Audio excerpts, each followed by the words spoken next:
Welcome back to this week's episode of Byte Club. I'm your host, Colin Dreher. Joining me as always, Antonino Febrero. Very special episode here. I feel like we say that every time, but this one actually is because we have a video camera set up right for the first time. So we're going to hopefully have video recordings for all of our future episodes. We're going to be putting those on YouTube, some snippets on social media, some sound bites on social media. So we're going to be able to create a lot better content, hopefully, for all our future episodes. And the older ones, we're going to post onto YouTube, onto our YouTube channel as well. That's Atsap LLC on YouTube to check it out. There's not a whole lot of content up there right now, but we're gonna get everything up there. We're gonna get everything up there. I'm very excited to enter into this new realm of podcasting, and we have our whole makeshift studio here. So, got the monitors and the little table. Hopefully we could find something more permanent, or maybe this will be it. We'll have to see. Tune in for the future ones. Yeah. And thank you all who have subscribed and followed us on all the different podcasting platforms. We really appreciate the support. And for those of you who are new, listen to our show for the first time, we encourage you to follow us and subscribe to us on all your different podcasting platforms. And also kind of another big announcement for us is we have a Patreon page now. So, go on there, check us out, and join our community. A lot of family and friends have been asking us questions on how they can help support our company, help support our show. And honestly, that's the best way to do it. Go online, join our community, and it would help us out a ton. And like always, we really, really, really appreciate everyone's support. So yeah, let's get right into it, my man. Get out there, donate to the Patreon. That's right. Get out there and do it. All right. Yeah. So we're going to hop right in. The first thing I want to talk about is something that came up in the news early portion of this morning. It's not new news in the sense, it's surrounding TikTok. Sure. So they've been in the media spiral, for a while now. Basically, TikTok is owned by a Chinese company called ByteDance. They're an IT tech company in China who owns the Chinese version. I don't know what it's called, but it's the app specific to China that's not TikTok. Right. It's the same thing as TikTok. And then they bought Musical.ly. Do you remember that app? And they renamed it to They TikTok, bought right? Musical.ly and kind of built that in to be TikTok. And so I actually didn't know that until a little while ago, but that kind of makes sense as to why it's identical to Musical.ly. It's kind of the same thing, but then they kind of rebuilt it a little. But TikTok, amidst all of the news that was already out, it was reported by TechCrunch and the Wall Street Journal that TikTok was tracking users' MAC addresses. What is a MAC address? It's it's a specific identifier to any internet connected devices. So laptop, cell phone, tablet. If it has connection to the internet, it has a MAC address. And basically they're using this to target specific ads to millions of their users, and they're using it to track and profile many other things. Now, they're not doing this anymore. It was reported and became aware, and it's supposedly stopped at the end of last year, I think November 2019. I think you're right. So in this report, it says November 2019, and that they made an app update since then, obviously, because we're 7, 8, 9 months removed from that point. So they made it. They don't do that anymore, at least so they say. But I just thought that it was interesting that they were, tracking these very specific things, and it really sets up to being able to really. What it comes down to is it's election time, this time of year. Trump doesn't want his administration doesn't want millions and millions of people to be influenced in America by ad campaigns that are coming from China or external parties. Right. Absolutely. And I know that you don't use TikTok. Nope. I am an avid user of TikTok. I do not use it. I'm a big fan of it.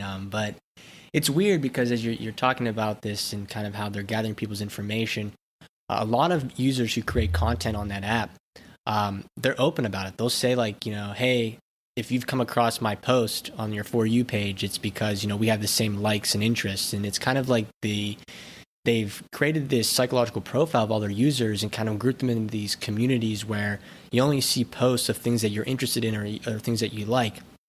And I don't think a lot of people realize how powerful that is. I mean, that's information about people's interests and likes that, like, they might not want public. And that's a way for people to influence you, like you said, via ads or, whatever. And that's a lot of power for someone to have. And I can understand the government's concern as to, do we want our citizens being influenced in a way, or having our citizens' information shared in a way that can be used against them, or used in a way to kind of, for lack of a better term, create propaganda. But the flip side of that is, though, with the internet and these social media platforms, it is a way for people to express their free speech. So, how involved do we want the government to be in these things? That's a bigger question that I have is, can the government really say, like, no, you can't use this site? Granted, I know some sites have criminal activity, and that's a completely different story. But like, I don't necessarily see anyone being harmed from TikTok, other than maybe their information being taken on, against their will. But like, is it right for the government, any government, to step in and say, like, hey, we have to ban this platform? I obviously don't know enough about the Constitution. I don't know if that's constitutional or not, but that's just an interesting question, because then let's be honest, other companies are doing the same thing. Google, Facebook's doing the same thing. What's the difference between them and TikTok? Is it strictly the fact that it's a Chinese company that owns the platform? That. Yeah. That's what I don't know. Yeah, I was going to say pretty much the same thing. You just hit it. You just hit it right there at the end. This isn't new. Like, right, not at all. Companies do this all the time. Like, cell phone carriers got in a little bit of a scandal a little bit ago, maybe a few years back. AT&T, Verizon got in trouble for like sharing and selling their users' location data. So I go from point A to point B like 10 times a week. I go from my house to work. They were selling that information to other companies, other parties. Right. That's not new. And then, Facebook obviously had their huge data scandal, which we touched. Yeah, we touched about on the first episode or something like that. It's not like it's all these companies, like, they're gathering as much data as they can to not only use it in their own algorithms, but to share it and sell it, make a profit, sell it to other companies who can use it in their algorithms and whatnot. Absolutely. So it's not new. No, not at all. But it could just be the fact that it's coming to be election time and they're painting it as a threat of national security because they don't want the election to be influenced like it allegedly already has been in our last election with Russia and everything. Correct. Yeah. So how dangerous is TikTok? Probably not at all, but like, it could, in a sense, it could be just on such an influential level as far as ads, politics, that sort of stuff. Right. I think, like, in my opinion, if I'm concerned about my data being used against me or my interest being used against me, then I just won't use the app. But I think, like, the bigger concern where, like, government might step in is, like, I think a couple years ago there was that whole conspiracy. I'm not sure if it was true or not, but supposedly I think it was China too. They had this like micro processor chip that was like smaller than like the tip of your fingernail or something like that, and they could implant it into like different devices and basically collect everyone's information unknowingly. And is that one of the bigger fears was that China obviously produces some of, if not produces all or most of the smartphones in the U.S. They're manufactured over there, and that would be like a huge threat because it'd be on government officials' devices that could potentially track their information. So like that I could see as a threat. But we kind of get into this ground here of is what's real and what's conspiracy. I think a lot of people can go off on these tangents as to TikTok is taking over the world or stealing everyone's identity or something like that, and that might not be the case. That's what I don't know. What's conspiracy and what's actually facts. When was this? This was like, I'm gonna have to look. Can you please look this up? Yeah, I'm gonna look this up right now. But there, I'm telling you, it was literally never heard of it. You're telling me there was this little processor that was this big. You said it's implanted. Yeah, it would get implanted into devices, and so the fear was that into like your phone or like a computer. And so China was the leading manufacturer of these devices, and so the concern was that they could hide it. So I guess whenever we get these like, for example, take the iPhone. when they design an iPhone, they get shipped over to China to be manufactured. When they get shipped back here, Apple's engineers supposedly do like a review of the app of the phone to say, okay, it came back, it works well. Like there's no malware or hardware on there that might be harmful. And supposedly it was one that was built small enough to basically like slip between the eyes of these engineers. I'll look this up right now. I've never heard of that. That's insane. That's the fact that could be a thing. Yeah, please do look that up. In terms of what's real and what's not, I mean, we're going to kind of dive very far into that, I think, in this episode. It's kind of like... I just pulled it up. I'm pulling it up on the screen now. Cool. Like in terms of tracking... The big hack. The big hack. What does this say? So it's basically like how China supposedly infiltrated the U.S. companies and stuff like that because they were able to place this microchip on the devices they manufacture and they ship over to the United States for sale. So like, the idea is that everyone's phone was basically bugged. Jesus. Yeah, I don't know. Pulling up on both screens here. But like, here's the thing. I think this is the article that shows you, if I can zoom in, but supposedly, see this thing right here? This is the size. I don't know. We'll have to show this on YouTube to the users, but this is the size, supposedly the chip. And it would just be hidden in the motherboard. What the heck? Yeah, where people couldn't see it. And so like the engineers who were reviewing this, for quality assurance would never pick this up, and it wouldn't come across on scans. It just looks like a hole or like a bolt or something. Right. Yeah. Right. And then supposedly it was like a complete microchip that could, compute and track information and send data back to China, supposedly. I don't know enough about this. I read the article when it first came out. I think it came out like maybe 2 years ago. 2018. October 4th, 2018. This is on Bloomberg. Yeah. So, I mean, it's a crazy, crazy thing. And if it is true, then that's scary. This is scary to me. Oh my God. The attack by Chinese spies reached almost 30 U.S. companies, including Amazon and Apple, by comprising America's technology supply chain, according to an extensive interview with the government and corporate sources. I mean, yeah, that's as scary as it gets. Yeah, and how do you fix that? Because how many of these phones have been sold and bought already, That's ridiculous. Like, I mean, that doesn't even seem like... Has this been disproven? Like, do we know that this has been disproven? I haven't followed that. It was a big to-do, but I know a lot of people, like a lot of engineers, when they were reading this article, said that it's impossible to have a microchip that small and do everything that we were claiming it was doing. Well, as far as we know, right. Like, it could be unbeknownst to the smartest people in America, the smartest engineers and scientists in America who would look at this thing, but there could be people in Russia or China or countries that aren't necessarily our allies who would have this sort of technology, obviously not tell us, right. Use it against us. Absolutely. It's the whole, it's like a virtual attack in a way. Oh, absolutely. I don't know how I never heard of that. Yeah, I'm surprised you haven't. This was, we were still in college. I remember being in class and people like bringing this up and, a lot of computer science majors and professors saying it's not possible. Some people saying it was. But like to me, like this right here, like that's a threat. Like I think. Well, of course. I mean, I think it's really hard for people to look at things objectively instead of subjectively. Right. And remove their bias entirely. So like, this is something that, people might be bullheaded on and want to be, very anti. And it goes a lot of conspiracy theories and things that aren't necessarily proven 100% are like this, in which, it could just be like someone who's like, America is the best. There's no way we wouldn't have this technology before anybody else. Instead of removing your bias and being able to say, wow, this is compelling. This is a compelling interview. Because it's compelling research. I need to pay attention to this. Definitely. It's really hard for people to do that. I agree. And I think the other thing too is like, and I'm guilty of this too. I think America's the greatest country in the world. And, I think that when things like this happen, I say, no way, this didn't happen to us. We're prepared for this, but maybe we're not. And I think like, I truly believe that in the future, I think like cyber warfare is going to be a huge thing.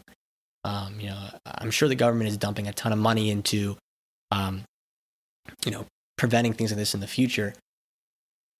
But it's an interesting topic as well, because isn't like a large majority of our hardware, computer devices manufactured overseas? If not in China, in some other country. That's another thing that maybe like bring these manufacturing things in the United States and do it in house. I don't know, but it is a crazy story, and we have to follow up on this because I'm not 100% sure whatever came of this. Yeah, I think cyber warfare it's been a thing. I mean, just like 4 years ago, back in election day, did Russia influence, the American election? Did they rig it so Trump would win? If that's true, that's an attack on America's security and an attack in a cyber space in general. It's like, is the government spying on us by listening into our devices? Like that's like a big thing, is like people are like, they're listening to us. The NSA is listening to us. They're listening to us through our phones. They're listening to us through our smart devices that are now in our home, like the Google Home, the Amazon Alexa or Echo. Those smart devices, people are like, are they listening to us? Right. That's like a big conspiracy theory that's been going on for a little while now. So do you remember that? This is another thing. So this is me being a weirdo and being deep into like random news. But do you remember, I think it was like 2 years ago, I think it was Florida or New York, that there was a murder committed in a home, and Amazon's Alexa caught it on recording, and they wanted the prosecutors wanted to use it in the trial to say, like, we have the murder on record. I'm looking this up too, no, I mean that is a thing. Like, it goes to like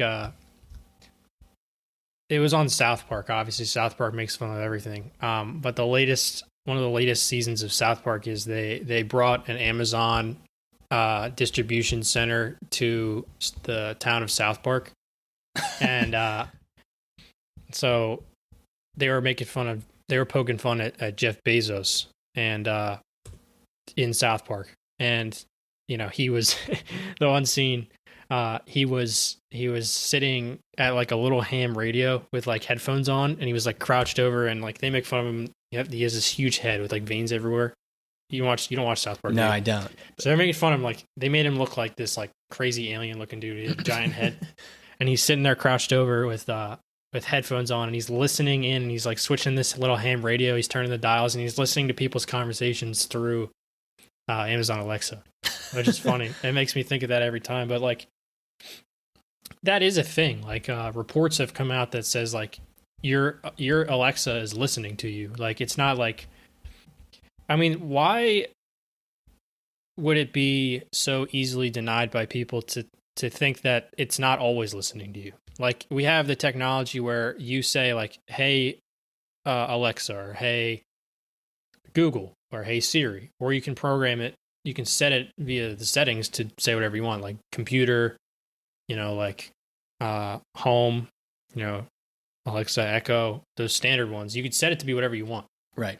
Right. So if it's triggered by those code words, why could it not listen forever? I mean, it easily could. Yeah, absolutely. Like that's been well reported by people who've worked in the government. Like if somebody wanted to have that technology in place, they could very easily do it because it's already happening.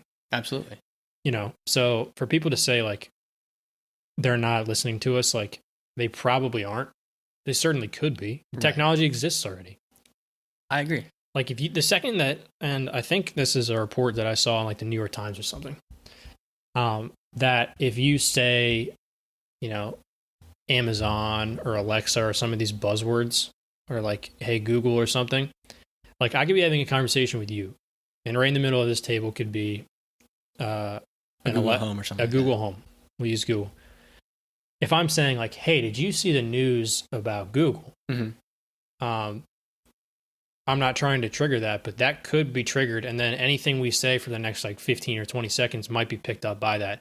And anything that goes into Alexa gets sent right back to Amazon because they're using that. Definitely. Yeah. They're using that as, just like anything else we just talked about earlier, is any company that has millions or billions of users is going to track the activity of their users. So if I'm using a smart device like a Google Home and I'm asking it 10 times a week, what's the temperature outside?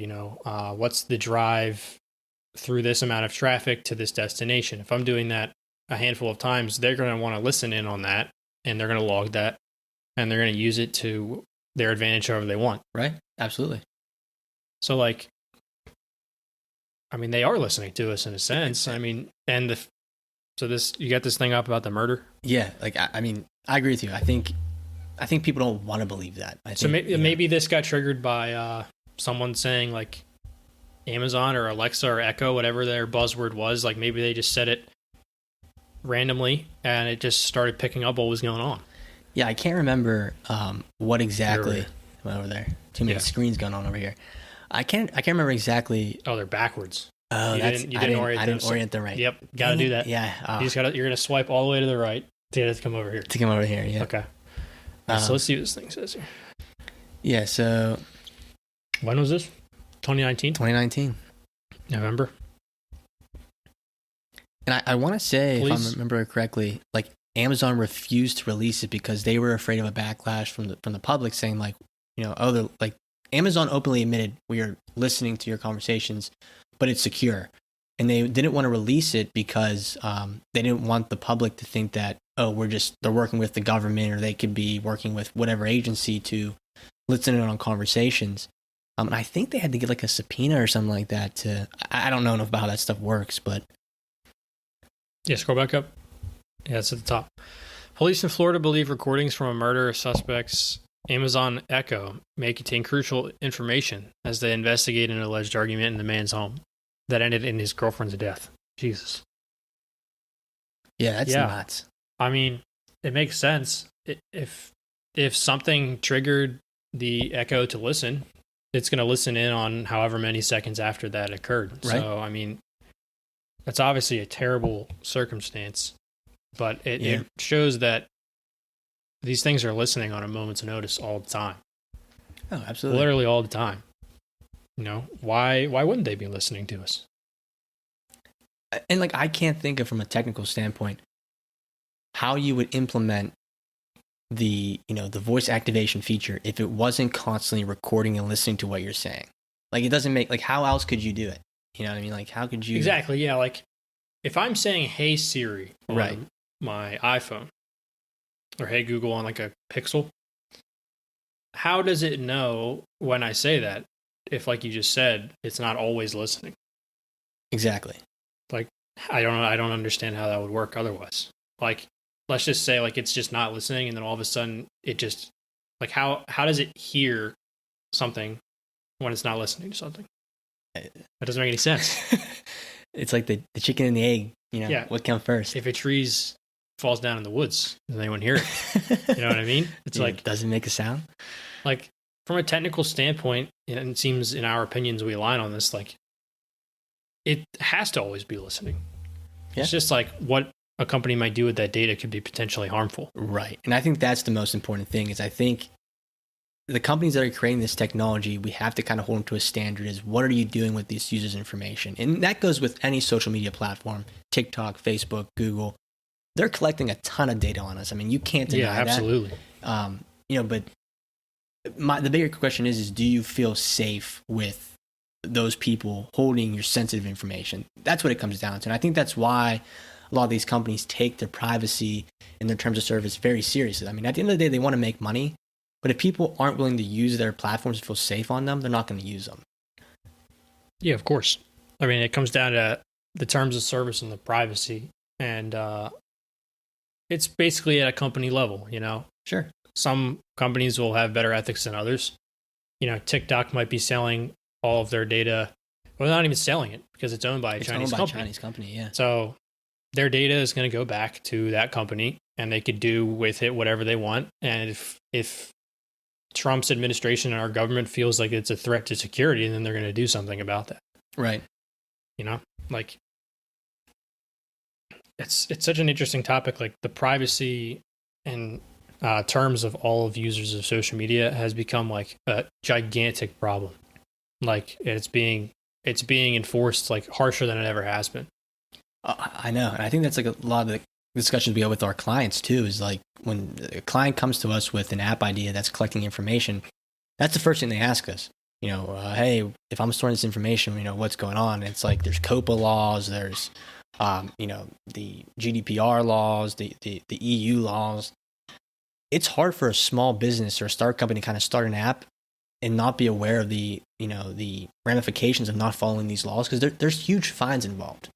I just think that, like, personally, I feel that we're making it in a way with all these regulations that it's hard for the small guy to make an application and come out on top unless you got a ton of funding, because it's hard to police that. If you're just an individual developer, like let's take Facebook, for example. Okay. Zuckerberg creating Facebook in his dorm. Do you think that with all these laws and regulations and people being so, uptight about the information being collected, him as an individual and his two other friends from college could create Facebook, gather that information they were gathering, and not get backlash or get in trouble for it? And I don't know. I personally don't think so, but I think it's just a different world. And granted, I think back then the internet was more new. I think we're more aware of like the issues and ramifications of people's privacy online. But it's a weird thing, because I don't know like what the right thing to do is. If it's in the terms of service, is that morally correct? If I'm a company and I state in there that I'm going to collect your information, I'm going to sell it to a foreign organization, a foreign country, is that morally ethical? I put it in the terms of service, or do we have laws in place to prevent that? I don't know. We're gonna have to talk to a lawyer about something like that. Definitely. Absolutely. I think that'd be a cool show as well. Just like software terms, right? Privacy policies, that sort of stuff. What can hold up in the court of law? If I state in a privacy policy that I am collecting this information and I'm selling it to this country, is that legal just because the person agreed to my terms of service? I mean, it's legal. It's just not really ethical, right? And an ethics debate is like so far-fetched. Like, it's basically he said, she said, you know what I mean? Like, someone will say, like, that's not ethical to sell the data to another company. That company will be, sure it is. I told them openly that we were going to do it, but users don't care enough to read the terms of service. And then that other party will say, well, your terms of service are 45 pages long. No one's going to read that. And then that company will say, well, that's their fault, not ours. Right. That was kind of what happened with Facebook when Zuckerberg was in front of the Senate and they were berating him with questions. Like, the one guy said at the very end, he was like, a suggestion I have, this is not verbatim, he's like, a suggestion I have to you is to rewrite your terms of service. Did you see this?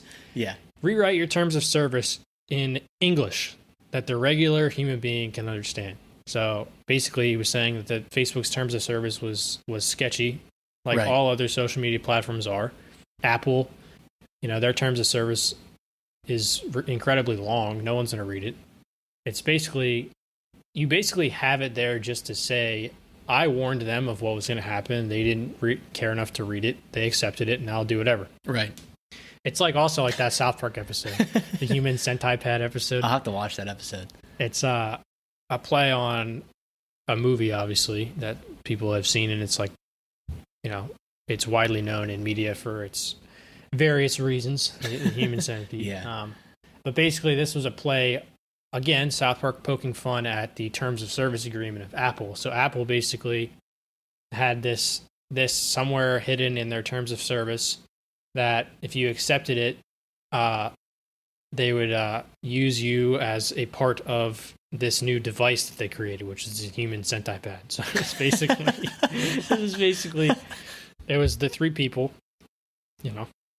leave some details out, and then a tablet on the ass of the last person. And this was their new smart device. And like Kyle from South Park was a part of this because he accepted the terms of service of Apple. Gotcha. And he was saying to his friends, he's like, all this stuff was happening. They were going over and like stealing his money, and like they were like going over and like punching him in the face, and like what? He's like, hey, you can't do that. He's like, sure I can. You accepted the terms of service. So they were just going over and just like harassing him, and then that happened. Kyle's dad, being a lawyer, was like, hey, you can't do this. So they were trying to fight it. And then when Kyle went over to all his friends like Cartman and Kenny and Stan, was like, why is this happening to me? And they're like, did you accept the terms of service? He's like, yes. Nobody reads those things. He's like, why would you accept something without reading it? Right. And it was like a big joke on South Park. That's hilarious. So yeah, we're going to have a whole different show about that. Maybe get an attorney on. Get an attorney on. Get a little guest host. Yeah, that would be cool. Yeah, definitely.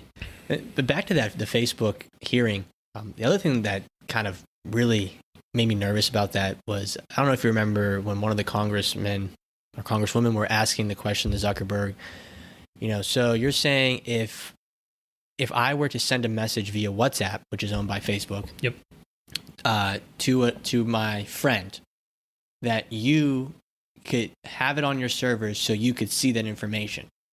And Zuckerberg was like, well, yeah, but I would never do that. And he was like, but you can see it. And he goes, well, yeah. He's like, but I would never look at individuals' messages. And my point being is that I think the people making these laws and coming up with these regulations don't understand how technology works. No, I mean, like it kind of happened like several times in that case where like some people were asking him questions and like he was giving answers and they just like blatantly didn't understand. Like it was a bunch of old people who didn't understand how technology works. Yeah.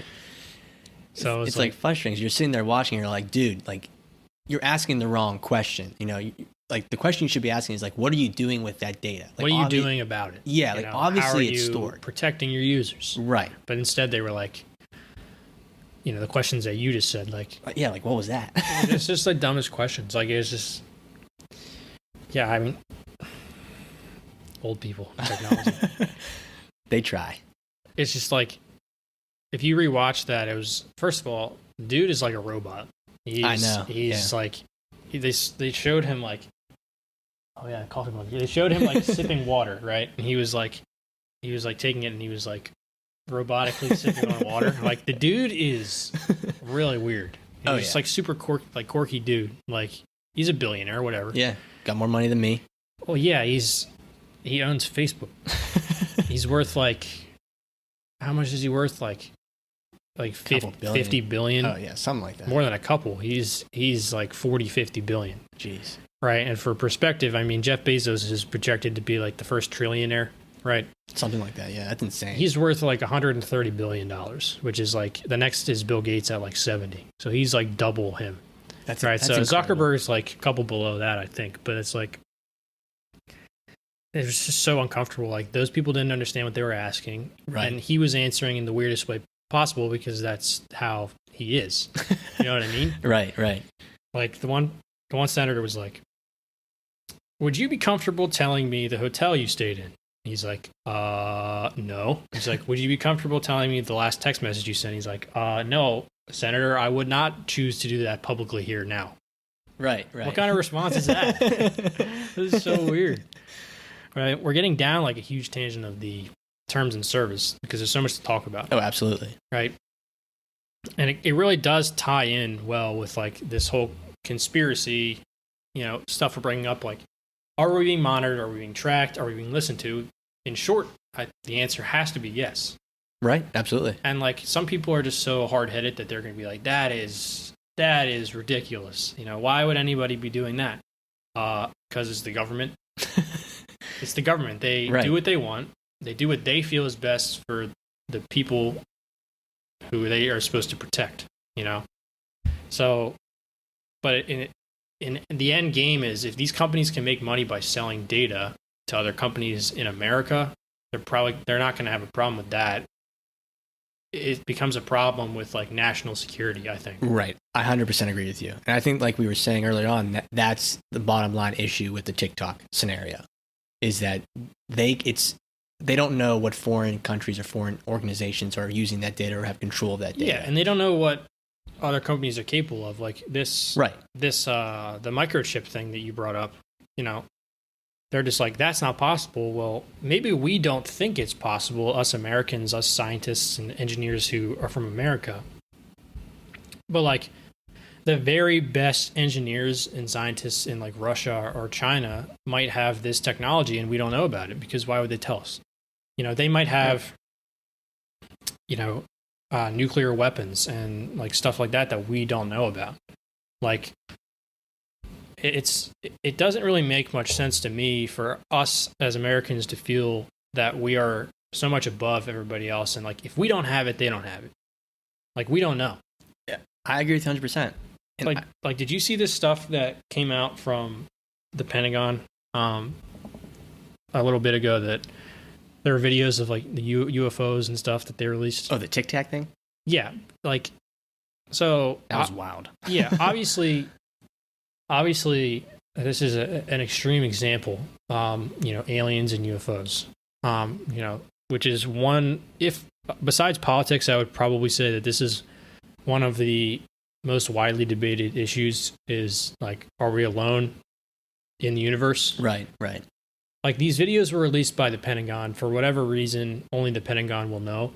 But there's like the party of I think there's like three parties. There's the one that says is super into the alien stuff. They're like, absolutely 100% aliens. Like, they see that video right away. They're like, yeah, that's an alien. It's an alien flying that ship. Okay. And there's the other people who are diametrically opposing that, who are saying, like, no way. Like, there's humans and that's it. And then there's the group in the middle who I think can like objectively remove bias, like I said before, is so hard to do, and maybe just look at the information that's presented. Right. Like, first, it seems stupid to me for some people to say, just immediately off of their own bias, that aliens don't exist. Or even forget aliens. Like, they see these videos, which are proven to not be explainable. Mm-hmm. Like, there was an encounter in 2004 with the U.S. Navy. There are many other encounters documented over the last decade, that whether it's like someone seeing something in the U.S. Navy or it's on radar, that they cannot explain. Now, that doesn't mean that it is an alien. It's a UFO, unidentified flying object. So who's to say that they don't see this thing flying, and it could be something from China, right, or from Russia, who are flying in our airspace? The biggest threat to national security possible is flying over a restricted area in our airspace. Absolutely. So, like, if we see, like, if you want to pull up like the Tic Tac video or whatever, and check that out. If people don't know what that is, like, it's worth looking into. I think, like, if you're someone who can objectively look at it without dismissing it right away, it's pretty compelling. I mean, obviously, it's so far-fetched to think that we don't know what this thing is, but it doesn't have to be like, people, they see UFO and they're like, okay, alien. Well, it doesn't have to be that. Like, why do we have to be so much more technologically advanced than our adversaries in China or in Russia? Right. Like, I agree with you, and I think that goes back to, like, you know, it was a couple years ago they had that. There was that campaign going around in America about, you know, enforcing STEM in America, because I think when the stats came out, like, we weren't number one in technology or math or whatnot, but we have this idea in our head that if we can't do it, no one else can. And I love that about America. I love the fact that we're confident like that. But I agree with you. We don't know. We don't know what other countries are capable of. And I think a lot of other countries aren't as transparent with the UN or other countries about what they're doing with their technology as we are. Yeah. So what do we pull up here? Pentagon just released a video of a Tic Tac shaped UFO. The Navy pilot who recorded it says he doesn't want to be associated with aliens. Okay, so basically, this was in 2004, and it's been turned into some little docuseries, some independent films that are on YouTube, and, you know, Joe Rogan has these guys on his podcast. He's had them on several times before. So, a Navy commander named David Fravor is kind of like the most known person, I guess, for this, because he was like one of the highest ranking people in the U.S. Navy in terms of he flew fighter jets and everything for like 30 years, right? So he is one of the most experienced and trained people in the Navy. And what happened was they were out off the coast of like California, off San Diego or something, maybe like 50 miles into the ocean. Mm-hmm. And that's a restricted airspace because I guess they do, the U.S. Navy does a lot of things out there, and it's a restricted area. So you can't fly over it. If you were to fly over it, you'd be shot at or shot down. So basically the USS Nimitz is out in this area, which these are considered the Nimitz encounters. So if anyone wants to look that up on YouTube, like it obviously, for like fair warning, this is conspiracy theory because we don't know what it is, right? So if you're not someone who is even interested, don't do it. If you're not interested, don't do it. If you're someone who's like, I kind of want to check this out, what are these two idiots talking about? Go ahead. Basically, they're out off the coast of California. They're doing training on a giant aircraft carrier, the biggest one I think that the Navy has in the Nimitz. They're taking off in the airspace. These two jets are flying with Commander Fravor on one, and it's 4 total people, and they're flying around doing training. And then somebody radioed in and said, "We're not doing training. We have like a live encounter." Did you check this stuff out? I did, yeah. So it's kind of interesting. No, it's super interesting. Whether you believe it or not, whatever. Like he obviously believes it, but they get out, and what they do is if they find something that they don't know what it is, they go check it out. That's their job as Navy men. They go check it out. So they went to check this thing out, and there's this large object that was in the ocean, and then there was this little 40-foot tic-tac shape that was flying around, right? And it was just like darting back and forth. So like if you listen to interviews and some videos and stuff about this, it's like they will keep referring to it as a tic-tac shape, whatever. Basically, it was basically acting and flying in ways that we as Americans define to be impossible in terms of physics and everything, right? So like it doesn't have to be aliens, but like maybe somebody in a foreign country, some physicist figured out how to fly faster than the speed of sound, and obviously the government wants to internalize that and not share it because that would make that country more powerful if we go to war with that country. Absolutely. You know what I mean? Yeah, definitely.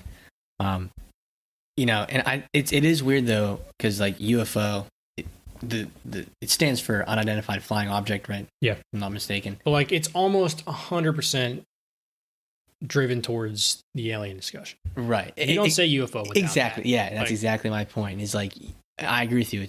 It's immediately not from this world. Exactly. But how do we know that? I don't know, but I think it's just super interesting because the tech that we talk about when we talk about UFOs and aliens, it seems so futuristic, but maybe it's not. Like I think Stephen Hawking, I think the physicist, he came up with a theory that basically, statistically speaking, it's impossible, that we're the only human-like species or only species, or the only Earth is our Earth. The universe is too big to. Yeah, I mean, come on. I mean, that's why like it irritates me when people are so dismissive. Is right. We literally don't know how large space is. So it seems super arrogant to say like there's Earth, there's humans, and that's it. Like we evolved from apes and like lower things. We evolved. We have like, for God's sakes, we have opposable thumbs. Like that's like we can text. Like we look at all of the devices we have on this stand right now. Right. Like it's like it went from just discovering fire to evolving, and now we have all of this technology that gets taken for granted. Like who's to say that there's not life, millions of light years away from here that is like 1,000 times more evolved than we are. Right. Absolutely. And they would look at us like we look at like animals and like apes and stuff. You know, we like apes are probably some of the smartest, you know, mammals. And we look at them like, haha, like I have a cell phone. You know, Right, what are you right. doing? Like you're like playing with your own shit. Right? Like if this little Tic Tac thing was an alien, like whether it was a manned, you know, drone or something like that, or like an actual alien, like they would look at us like we look at, you know, animals and mammals lower on the food chain. Definitely. Like it, from a technical perspective, like we don't know at all. Why should we be able to assume that we have the most advanced technology, we're the most evolved existence? You know what I mean? Right. Like this is super compelling stuff. Like you and I got on like a week long like Yeah, I've been deep into binge on this stuff, right? So like we're not gonna get all into that, but like if this is interesting, I highly would suggest going to check this out. Even if like afterwards or you get like fed up with it, that's fine. Like because you know you attempted to learn something different. But like when you listen to the people who had, you know, face-to-face encounters with these these flying aircrafts, it's compelling because it's like eyewitness accounts. And is there a video on this? Because I think there is. Yeah. Scroll down. Like the Pentagon. Yeah. Okay. So can you blow that up? Yeah. So the Pentagon released. I mean, this is like. Yeah. So this is like a grainy video, and it was taken. This is taken from. One of the ships, I believe. This is taken from cameras on the aircraft. So it's changing modes and it's going from like black and white to IR, and it's sensing like heat and everything. And like what people are saying is, can you pause it? What people are saying is like, okay, well, I just went to it. No, you went to a new tab. Whatever. What people are saying is like when you're looking at this view and these other views is like what we know is like a fighter jet is it has a propulsion system, which, you know, if you accelerate from standing still to like hundreds of miles an hour, you're going to see like a giant flame coming out of that jet. And like in the IR, you'd see that. But like what's throwing people off is they don't see like any rotors or anything like that. They're not seeing any heat coming off of this thing. So the reason that it's unexplained is because they don't know, they don't think that that technologically exists in terms of what we are capable of building. And what we understand of exactly how things fly. So they saw this thing like darting from point to point, right? And if you listen to there's a bunch of different encounters, which also can kind of throw some red flags. I have to say that because like you have the accounts of the people who were in the aircraft, and then you have the accounts of the people who were back on the ship who were looking at radar. And they were saying like there were like hundreds of these little things on the radar, right? And they were dropping from like 28,000 feet from, so that's like what a commercial airliner flies. Right. They were dropping from like 28,000 feet to like sea level or below sea level in like less than a second, which is like the equivalent of like 20,000 miles an hour, which obviously shatters the speed of sound. Right. And no human, at least that we know of, would be capable of being in an aircraft like that without like exploding because of the G-force. The G-force, yeah. Right. So, you know, these are unexplained. The Pentagon released them, whatever their motive is. You know, maybe they wanted to throw out, maybe they know what this is and they're throwing out some feelers to see if people are going to freak out. Well, that's the thing. You know what I mean? I think I shared that with you last week. Yeah, you did. The thing about it was like 70s or early 70s, mid 70s, something like that. Yep. And I don't know if it was the government or one of the like news outlets had like this breaking news segment where they kind of showed an alien being dissected. It was like breaking news, but like at the end they rolled this credit that says, "Hey, you know, this is like this was just a test to see how people would react or something like a social experiment." You know, and it's like, was this because we found extraterrestrial life and we want to know how the people would react, or is it just truly because, you know, people were just being assholes? It's definitely a social experiment, man. Yeah. I mean, it's got to be like that's the whole point of that. Like, I remember. I mean, that could be what this is. Honestly, right? Honestly, I agree. like there was a New York Times article that just came out too, like a few weeks ago, that said like some people take this with a grain of salt because, you know, like the fake news, you know, what news source is like entirely neutral now, or doesn't like make things up. It's impossible to know. But if you take things at face value, right? They said that the government announced and the Pentagon confirmed that we have discovered alien spacecraft that is, quote, or a spacecraft that is, quote, not from this Earth. You know, there's no pictures or anything. It's just someone saying something. The government is confirming this, right? So, like, that could be total bullshit. And they just want to throw it out to see if people are going to freak out. Like, you had the raid Area 51, like, phenomenon going on. Was that November? I don't remember when that was, but you had, like, literally hundreds of thousands of people had, like, signed, like, a petition on, like, change.org or something like that to literally raid Area 51. Like, and that never happened, but, like, people are crazy. Like, maybe they wanted to throw that out to see if that sort of thing would happen again. Right? But, like, I just find all this alien and UFO stuff to be just super compelling. Like, I love watching stuff on it. Like, there are certain things that you watch and you kind of see, you're just like, you shrug it off as conspiracy because, like, maybe it's not, like, well depicted. Like, you might see, like, a demonstration or, like, a dramatization of, you know, like CGI video. Like this Tic Tac thing, the Nimitz Encounters, is one on YouTube, right? That's like 15 minutes long. And it's all dramatization of, like, you know, what it would look like. This little Tic Tac thing flying around, and the fighters are flying, and what it does is it comes up and then disappears, right? And the way that David Fravor said what happened was that he was up right at it with his nose, and then it disappeared in the blink of an eye. And then he got a call on his radio that said that this thing was back at the cap point, which is where they launched from for their training, like 40 miles away in like a second. Yeah, it's insane. So, like, they had that on radar. So maybe it was just some unidentified thing that they don't know what it was. You know, there's always people who have explanations for this type of stuff.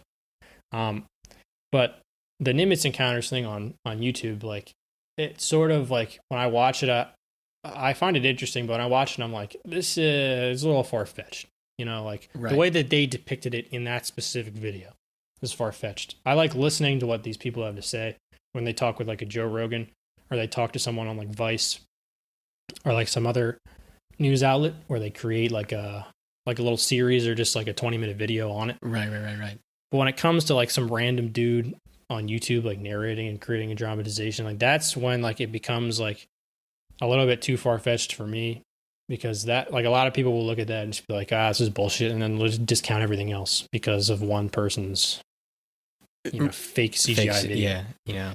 You know what I mean? But I mean, this put me on about 2 weeks of bender of the UFO and alien stuff. See, this one for me was compelling. I just find it so interesting because you have, like, not only some of the most trained people in terms of they're in the Navy. Exactly. They've been there for 20 to 30 years. You know, Commander Fravor is flying up in a jet, and he has some of the keenest sense of vision of any, you know, person that could be in the Navy. If you're in the Navy for like 30 years and you're like one of the highest ranking officials, like, you know your shit, right? So he sees this thing, doesn't know what it is. Okay. I take that at face value to be credible. Absolutely. And then you have all these people who worked on the ship, on the Nimitz or the Princeton, who are looking at these radar and satellite devices. Like, these are millions or billion-dollar devices, right? So this aircraft carrier is rigged up with, like, billions of dollars of technology on it. Like, the technology that is in these aircrafts and on these ships are the most advanced in the world, right? So, like, a satellite that is on these types of ships can detect, like, anything. Right. Birds, you know, submarines, aircraft, like, you know, maybe it's like foreign aircraft, like, from other countries. Like, this thing is supposed to be able to detect literally anything and immediately identify what it is. So this thing's worth millions of dollars. And if that satellite and radar can't detect whatever this phenomena is, like, that, I find that to be interesting. I agree, and I like you're saying about these are highly trained professionals. They're intelligent people. They look at this stuff all the time, and that to me is what's so compelling. Is these people that saw us? They didn't go to the media outlets and say, oh look, aliens. A lot of them don't want to talk about it. No, and it like the only reason why they're talking about it is because it came out in a Pentagon article that the Pentagon released. Like to me, that's like compelling. That's why I buy that. I'm not saying I believe that this is an alien, UFO flying saucer type thing. Yeah, but it's definitely something that we have no idea what the hell it is. And that's the unidentified part. Right, exactly. Even maybe it's just something from, China. Maybe it's like an unexplained, gas system flying throughout, right? The atmosphere that people don't understand. Like, regardless of whatever this becomes proven to be, maybe they know already. Like that, I still find that to be interesting. Definitely, because we don't know what the hell it is. Right. Like look at that right there. If that thing is moving at an extremely high rate of speed from point to point, and there's no heat coming off of the IR sensor, like how is it just doing that? Like we don't know from a physics standpoint how that's working. Right. There's nothing that we've built that could work like that. Yeah, no propulsion system, no. Even the shape of it kind of goes against the fact of how we understand machines to fly. There's no wing traction to pick it up or what. It's weird. And there's another video that was in these they released 3 videos from the Pentagon. Another one is on it's referred to as gimbal or something. In 2015 or 2017 or something like that. And it looks more like a flying saucer. And it was taken again on one of these $1 million cameras on these aircrafts. And the thing is flying at a high rate of speed and rotating and gyrating. I didn't see this one. I'll have to check that out. Yeah, it's another Pentagon one. But another person who was an astrophysicist and engineer, was a part of the crew who noticed it and was studying it and said if you know anything about aerodynamics, if you are a jet flying and you just turn, you can't rotate like that and maintain speed. You know what I mean? Or something like this that's moving at such a high rate of speed at such high altitude and it just stops motionless. Right. Yeah, hovering. Planes can't do that. If you stop motionless, a plane, you're going to fall out of the sky. Right. Right. So this is just this blows my mind. Whatever the hell it is, it could be anything. Like I said, but this is a conspiracy theory type of stuff that we can't explain from a technical perspective. Right. But I think again, we don't know what this is. So we're not saying it's truthful, but for conspiracy theories, as far as this one goes, this one is kind of I don't want to call it a conspiracy theory because it seems like the people that are talking about it, and the information we have on it seems validated. Yeah, but that's just 2 guys' opinion. Like I said, a lot of people will probably dismiss it. There's a lot of people who don't even feel like we have been to the moon. You know what I mean? People debate that. Yeah, because it happened so long ago. Right. Obviously, I believe we went to the moon. I believe that. Too. Yeah. Shout out to my girlfriend who doesn't think we went to the moon. I don't agree, but I have friends who think that too. You could kind of see why they say that. I don't like I said, I don't believe it, but it would have been a lot easier back then to fake it. Right. Yeah. We haven't been back there since whenever in the 70s. Right. Right. So I believe that we did that and that, we have all these manned missions into space and into the space station and everything. But this conspiracy that we never went there, there's a conspiracy that aliens exist or don't exist. What the hell is this thing? There's all sorts of stuff like that. Definitely. Yeah. I would check out, if you're interested, I would check out the stuff on YouTube. You can find it all over the internet. And there's also a docu-series that I started watching that's on the History Channel. It's called Unidentified. Oh, yeah, you were telling me about that. With a free, if you have a cable subscription, you can watch it. It's on the History Channel.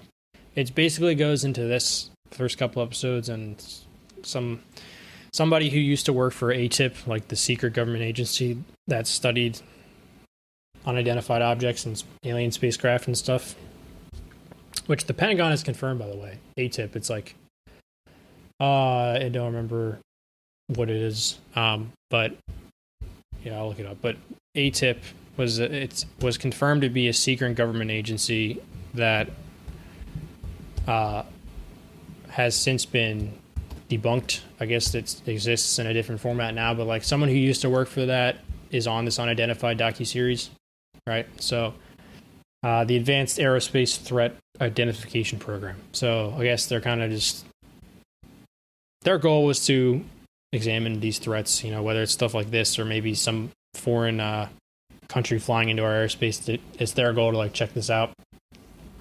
The government confirmed that existed.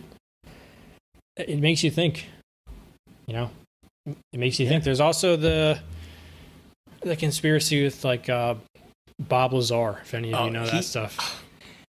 See him, I was deep into him. He's another one because he was like confirmed worked for some, I don't think it was Area 51, but some sort of secret government base. Anyone not familiar, Bob Lazar is like a huge figure now in like the science technology community, mostly because he claimed to have worked at Area 51 on an alien ship. So obviously a lot of people are calling this guy an idiot and whatever. He was on the Joe Rogan podcast again because Joe Rogan likes to have all of that sort of content on his podcast, which I find interesting. But there was also a Netflix documentary about him. It could be a mockumentary, who knows? You know, he could be bullshitting everybody. Right. Basically what he was saying is that he was hired to work at an agency called like S4 or whatever at Area 51 in like the 80s. And like he quit or was removed in the 90s and then was like saying all this stuff back then, which everyone called him a liar and everything. And like since then, some of that stuff has been proved to be true. Like he claimed to work for S4, which is like a government agency in Area 51. That proved to be true. You know, he said he was working with like this specific like reactor that was like the size of a basketball. Right. Basically, what he was claiming is he was hired to try and reverse engineer an alien reactor that was in a flying saucer, and they had like 9 or 10 of these flying saucers that were flying around Area 51 all the time. Right. Okay. For you Marvel fans, it's basically, you know, drawing a blank. The blue cube. That Hydra's always going after. Yeah, so like he was, I have no idea what I'm talking about, dude. I have no idea. But basically, that's his claim to fame, was working at Area 51. The Scepter, I think. He has all of this information about it, and some of the stuff has been proven to come true. He was talking about like a specific element, like 115 or whatever, that was not on the periodic charts, like, and they had created it at Area 51 and were working on it. It came out like 5 to 10 years ago that actually exists. He was talking about like these specific like hand scanners at like the gates that like were like wires and like measured your bones or something, like the length of your bones. Right. Which is unique to every single person, I guess. People called him bonkers for that. Like that came out to be a real thing. So it's like some of the stuff is being proven to be true, but like, do you believe that the guy worked at Area 51 and that there are operating alien ships in Area 51 in the 80s? Like the government would be hiding that for us for like 50 or 60 years because they can't figure out what's going on. Well, here's the interesting part about that. Is one, I find it weird that this guy's coming out and saying all these things. You know, if it were true, I think that the government would be doing everything they can to shut him up. Yeah, that's kind of like the thing, is like they tell him to shut the hell up. Yeah, I mean, maybe they're just like, no one's gonna believe this guy, right? So we'll just let him say whatever he wants. And you know, yeah, I agree. And the other thing to that though is, I remember someone had told me the story, and again, I don't know how true this is, but with RSA encryption, which is like the standard encryption that every browser uses basically today. You know, I'm not sure if they're using new ones now, but for the longest time, like RSA encryption was like the standard encryption across all browsers, like internet browsers. And it's named RSA because it's after the 3 professors, computer scientists, who invented this type of encryption. And the story is that they went and they filed this patent with the U.S. government to get this approved, to get their name on it or whatnot. And they heard back within a couple months or weeks, however long it takes, from the U.S. government saying like, congratulations, this is an awesome feat. This is, truly amazing. This is, truly beneficial to society. But we can't give you the patent because we actually invented this in like the 60s or something like that. And it was used for supposedly Navy submarines. It was the encryption they used to communicate back and forth via radio signal or whatever. Again, this is a story I was told in school by a professor. I don't know. I've never researched this. I don't know how true this is, but let's just say that that is the case. If we're talking about an encryption algorithm here, I'm sure there's things that the government is aware of or has invented that they're not telling us about. Oh, absolutely. 100%. Like 150%. That's true. Like, I feel like there's so much that from a technical perspective has been invented or created that is being selectively hidden from the public because, maybe it won't be well received. Like, right. Exactly. I am somebody who, like, I personally believe that there may be some sort of cure for cancer that's already been proven. Mm-hmm. But I don't think that the government wants to release it. I mean, this is conspiracy. Sure. This is a conspiracy. I am a conspiracy theorist in this sense. But I think that there's got to be some sort of cure in at least like the barest of forms that has been proven, but the government doesn't want to release it because, the medical industry makes a ton of money. Billions of dollars off of, treating cancer. And, maybe there's whether it's the U.S. or a foreign government that scientists have found cures for it, and they've snatched it up, put NDAs on these people and said, if you ever talk about this, like, we're going to kill you. Right. I think that exists. Call me crazy. I don't think it's that far-fetched. I think that it exists because, like, we've been so close on so many levels, but, like, it never comes out that we have a cure for it. Right. You know what I mean? And, like, the other thing too is, like, you're getting me on a rant now, but sorry, IBM's Watson, that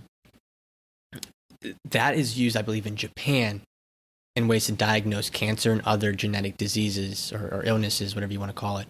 But it's not approved for use here.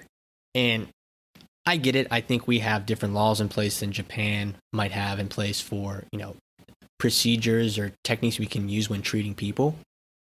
But what harm is in, like, IBM's Watson or these supercomputers computing this information, gathering information, and giving a diagnosis? You look at it and say, okay, the doctor can look at it and say, okay, well, actually that makes sense, or wait, that doesn't make sense.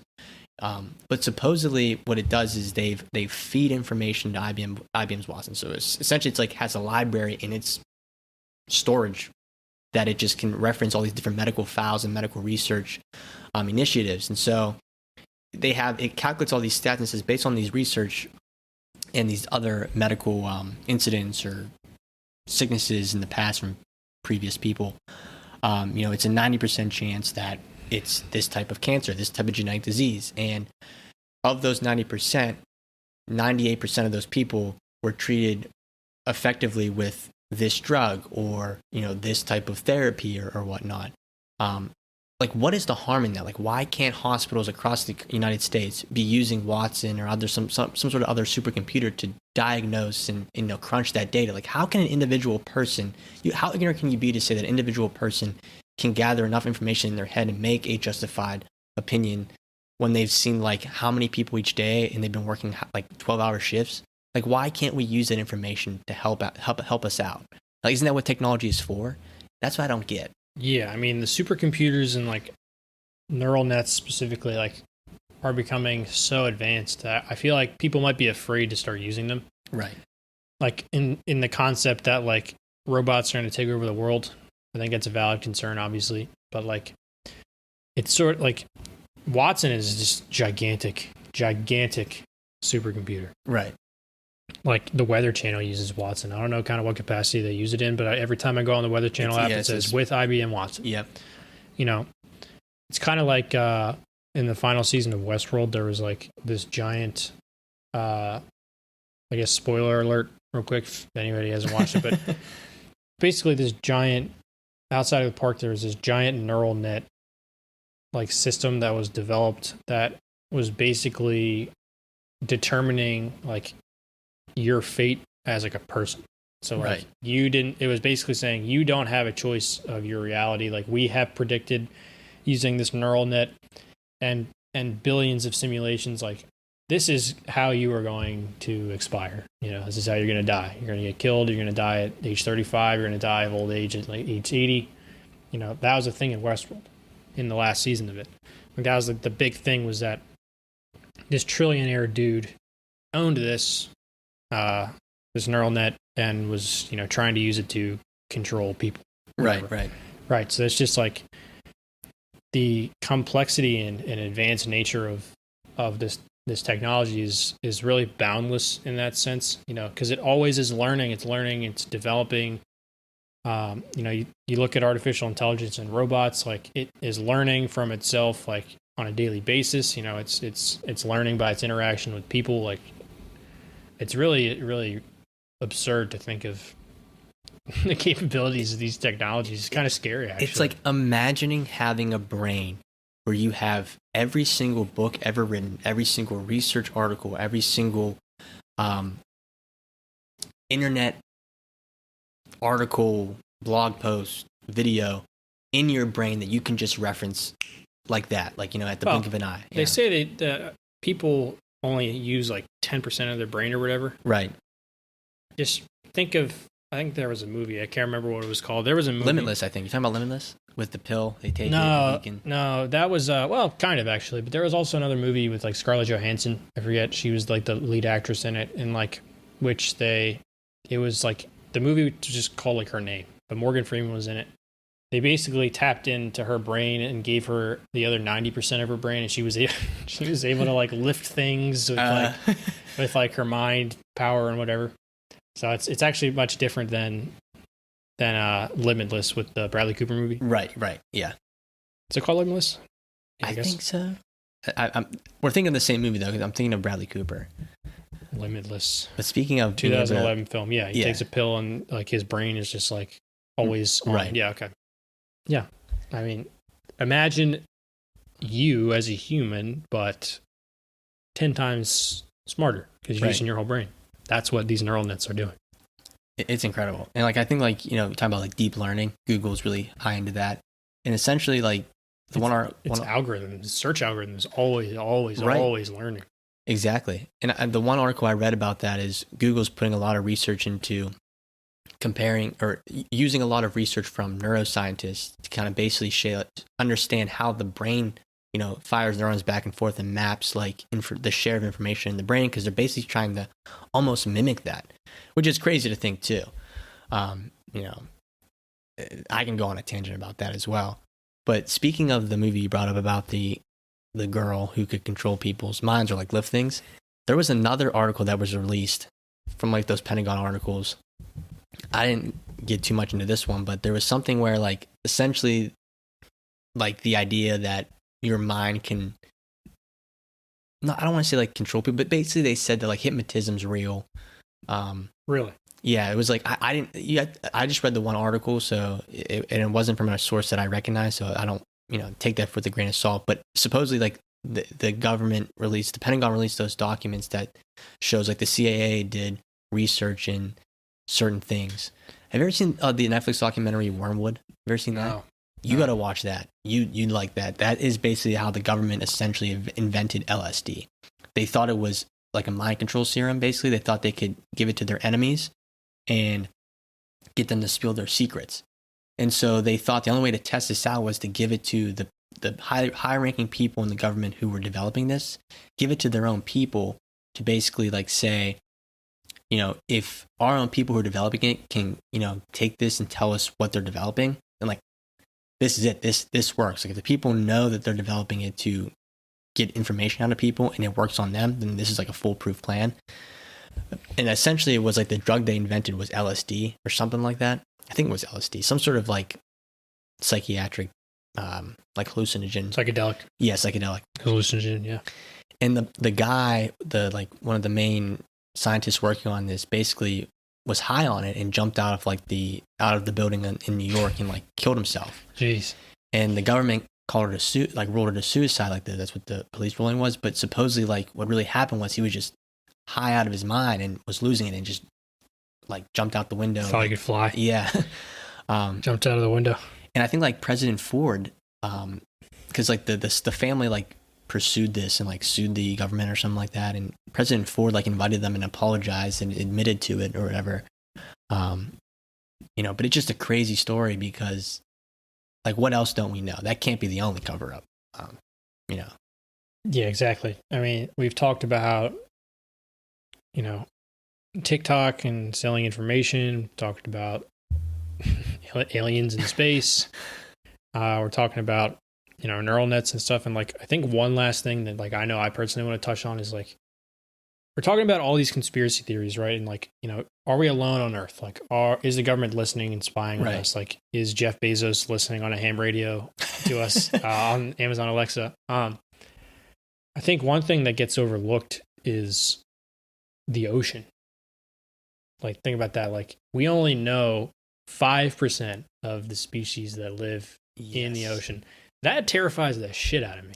You know what I mean? Like I like watching nature series, documentaries on the ocean, fish, mammals that, swim and live in the water and how they exist with us as humans, even though we're like fucking it up for them because we keep polluting the oceans. But 5%? Yeah, that's insane. 5%. I mean, 95% is undiscovered. The scientists estimate that over 1 million species are undiscovered in the water. Mermaids exist, man. I'm telling you. Well, there was a documentary on that. Fake documentary. It came out like while we were in high school because I remember I watched it and naively I went in the next day. I was like, oh, did you see this documentary on mermaids or whatever? It turned out that explicitly on the bottom of this thing, it was on, I think, the History Channel or the Discovery Channel. It said this is not real or something like that. Like what? It was a social experiment. So they built this 2-episode or 3-episode documentary. Did you ever see this? It's called Mermaids, like the new evidence. Was this the one where like it's like laying on the beach, like this like animal looking thing, and the guy goes and pokes it? Or something? Well, that was a video that someone submitted, I think, like or maybe put on YouTube or something. This thing basically, it was essentially just a fake conspiracy documentary, I guess, to stir up people's minds and see how they would react. But basically, they made it look super official. Like it was this dude who was fucking fly to school. I just saw that. You see how big that thing was? It was huge. Yeah, this dude was like a marine biologist or a scientist who worked on a team that discovered like this high frequency. I don't know what to call it, like a song or emittance that was being released in the deep bowels of the ocean. Okay. So like regular whales, and this is actually confirmed, like regular whales will like sing or emit frequencies to one another to communicate at like 10 to 25 hertz, something like that. So this sound thing was real. Yeah, well, so I think they played off of that to kind of make this mermaids documentary. There is one frequency that they are determining is one individual species of whale that communicates, but can't communicate to anyone because it's at like 50 hertz. And regular whales can only communicate up to like 25 hertz. So like scientifically proven, I guess, that it's like the loneliest whale in the world that they're calling it because it emits this frequency. It's kind of sad, actually. It emits this frequency that That's terrible. No one else can communicate with it. So like, I think they played off of that on this like mermaids documentary and said like, we heard this frequency, but it's not a whale.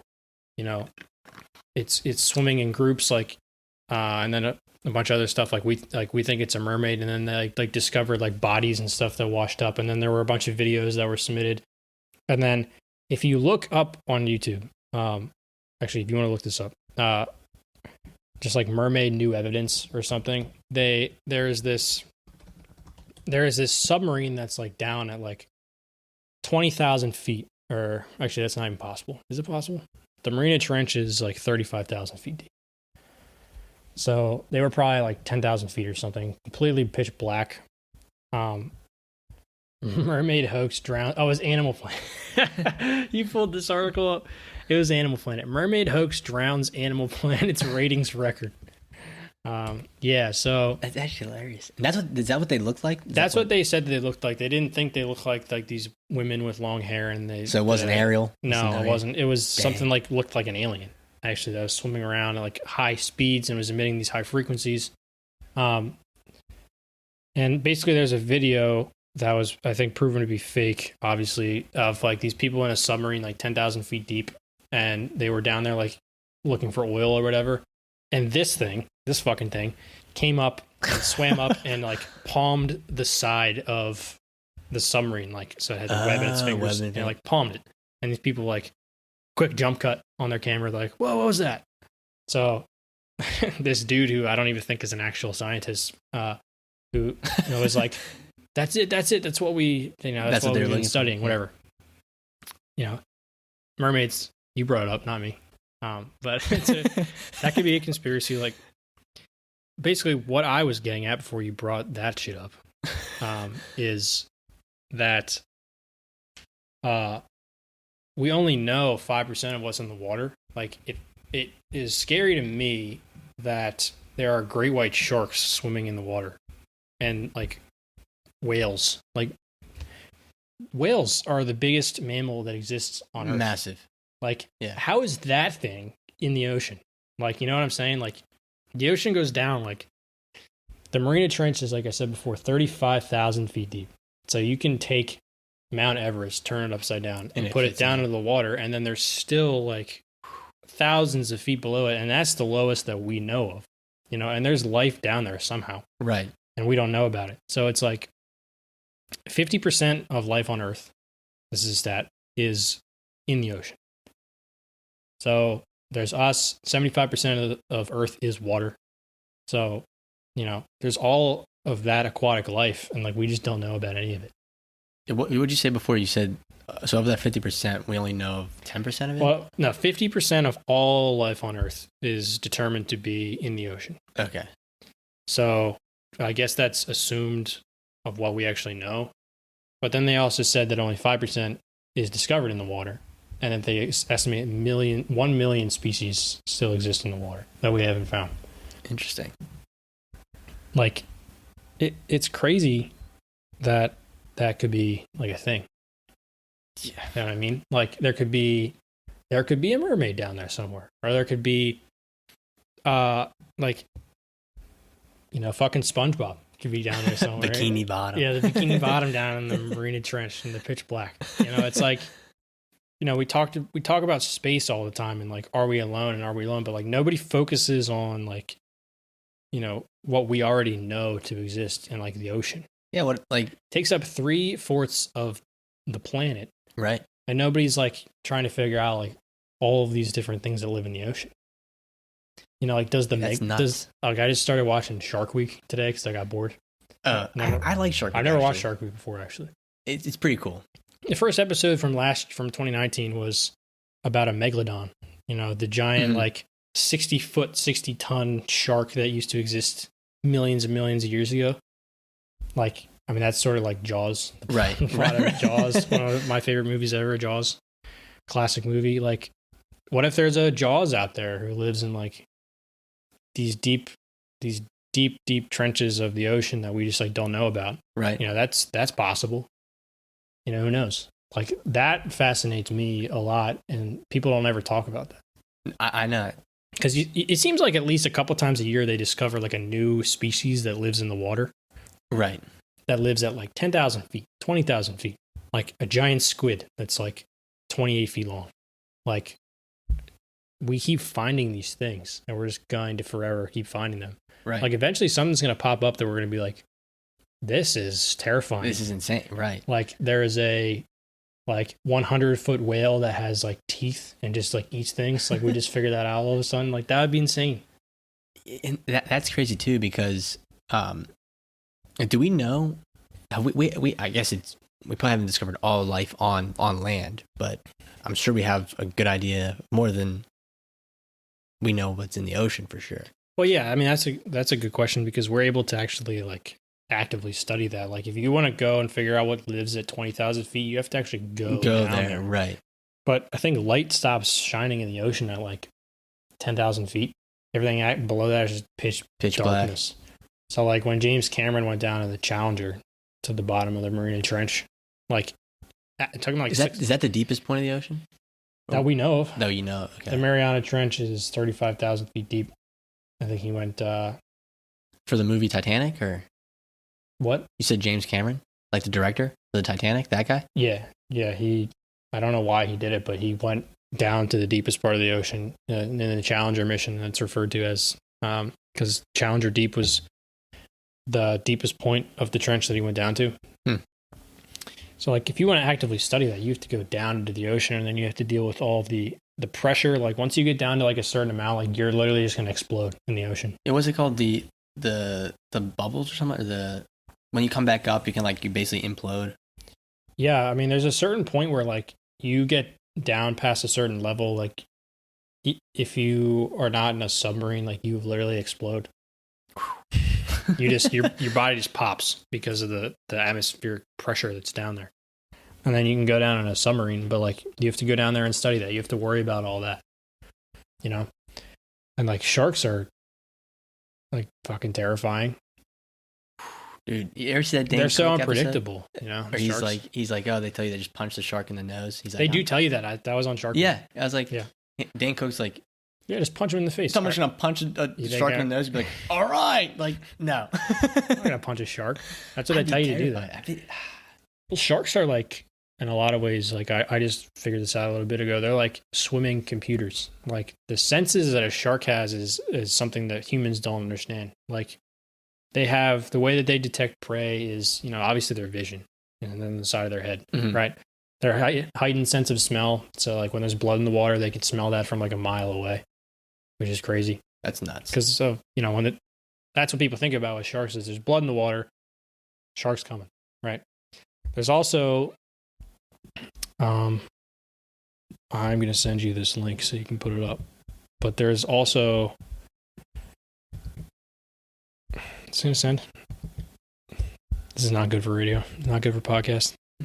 No, so they have the ability to detect frequencies and vibrations, right? So they can detect vibration of like what they deem to be injured fish swimming or like people swimming. If they want to attack a person, like the kicking of the person in the water is emitting a frequency that they can feel and sense. Yeah. Okay. So shark senses from mid-range. I just found this today. The sense of smell they can, you know, get from an incredibly large length. They can hear things from a kilometer away. And then if you look at that shit, the lateral line, just check that out. It says, sharks have an evolved sense that is quite foreign to humans. The lateral line system is a series of canals located throughout the shark's body with openings in the skin. It allows water to enter and is very sensitive in picking up water movements. Because of this, they can tune into vibrations by wounded or struggling fish, and then they can go hone in on their prey. So that's what I need. Yeah. So they're for what? Go find food. Find food. Go find some food in your fridge. It's a rough life I live. But like this is insane. Like, and then also the next thing from close range is they can detect electric frequencies and electricity down in close range. They can detect. They have pores on their body that can detect electrical signals, allowing sharks to find prey, even if it's completely hidden under the sand. So they can find their prey under the sand because of electric frequency being given off. Do people fish for shark? Yeah, that's a thing, right? Yeah, shark fishing. But big sharks, like not like great white sharks, no. But they fish like certain. That would be a terrible idea. How would you pull in a great white shark? They weigh like 20 tons. I don't know. But how do people study these? Like, how do they dissect and study these great white sharks? They go down into the water. You've seen it on Shark Week. They go into shark cages and they study them. You know, the thing is with sharks, like they're mostly cartilage, so like they don't have any bones or anything. The only thing that people have to study is like teeth. So like they get close. I honestly don't know if they get close enough to a shark to understand this, or they have to study a shark in some way. They capture a shark and study it. I don't know. It's a good question. But like, catch it on a fishing. I was watching Shark Week because I was I was prepping for this episode, and I was like, the ocean really fascinates me. So like, I kind of want to talk about that. I started watching Shark Week randomly. The two went together, and then they were talking about something like this. Is like the sharks are like swimming computers in a sense. Like these two things, the ability to detect frequencies and electricity is like, it's a self-driving car. Yeah, humans can't do that. No, that's what that is. It's a self-driving car in the water. In the water. The sharks are like just like computers. They're like they developed this heightened sense. This like sixth sense is what it's kind of referred to as for sharks, out of a necessity and an adaptation, and that's how they evolved. Right. From what they were before. And then that's how they survive in the ocean. That's why they're like the apex predator of the ocean, is because they're like on steroids compared to all these other mammals and fish in the water. Like they're playing like they're the Golden State Warriors of a couple years ago, playing against like the Hawks. Like there's no chance. They have no chance. Like they're just, this shark will win every single time. But that is an interesting point, because in terms of like programming, the human mind is really hard to replicate. I think is that we just don't know enough about the human mind to begin with. Like if I take like a dog, for example, the way like, was it the Pavlov dog experiment, how, you kind of train the dog into doing what you want it to do by, not shocking it, but like giving it things it's like, and positive reinforcement is the word I'm looking for. But if you think of programming, that logic's easy to program. You wake up at this time, you sense this, then you do this. You sense this, you do that. If this, then this. If this, yeah. It just else this. Else this. That is an interesting point that I never thought about. I haven't thought about sharks in that context until you brought it up. Oh. But that's an interesting point though, because I think that's what makes humans unique, is that we're, for lack of a better term, hard to program. But yeah, some interesting stuff, my man. How long have we been going for? It's been a while. At least an hour and a half. I mean, it's been quite some time. I talked about a lot of conspiracy here. We went all the way from up in space, and I kind of brought it all the way back down into the water ocean and back up to humans, and it's just like a big clusterfuck going around. What you're telling me is basically Neptune's real. Yes. SpongeBob exists down in the bottom of the ocean. In Bikini Bottom. Yes. Well, that's like the thing from SpongeBob, when he goes on the bus and he goes all the way down to, I forget what that was. That's my favorite episode. That is my favorite episode. And the guy's talking like, I can't understand your accent. That part where it's like pitch black down there. Yeah. Like that's basically, I can't speak for how they developed that episode, but that's kind of like how the ocean works. Right. They go down to these deep bowels of the ocean where it's pitch black, and you have these disgusting looking creatures and like fish that live down there. That's basically what that was. So I guess SpongeBob might be down there. I don't know. Maybe we'll find him someday. That's my favorite episode. Hands down, my favorite episode. My aunt, I showed her that when I was really young, and that's like, she, to this day, loves that episode. It's like her favorite episode too. But yeah, right. Gary. Well, it's been a cool episode. We talked about a lot of different stuff. Definitely think we're going to touch more on the terms, privacy policies, in terms of companies, Fortune 500 companies, and we'll probably try and get somebody more credible than us on the show. But yeah, I mean, I guess we want to wrap it up there. Yeah, absolutely. Thanks everybody for listening. Hopefully this video turns out well, so we can chop it up, put it on YouTube, get some views on YouTube, get some traction on there. Very excited about that. And be sure to keep supporting the show. As you mentioned before, we have... Yeah, follow us on all the social media platforms on Instagram, Facebook, YouTube, Donate on our Patreon page, please. That would seriously go a long way in helping us keep on continuing to do this show and support us, and helping us create some awesome things, and build a community where people can learn how to build and get the information they need to aspire and build the application of their dreams, or build their dreams, for lack of a better term. And like we've been saying, we really appreciate all the support we've been getting, and until next time. Yep. Peace Thanks, out. guys.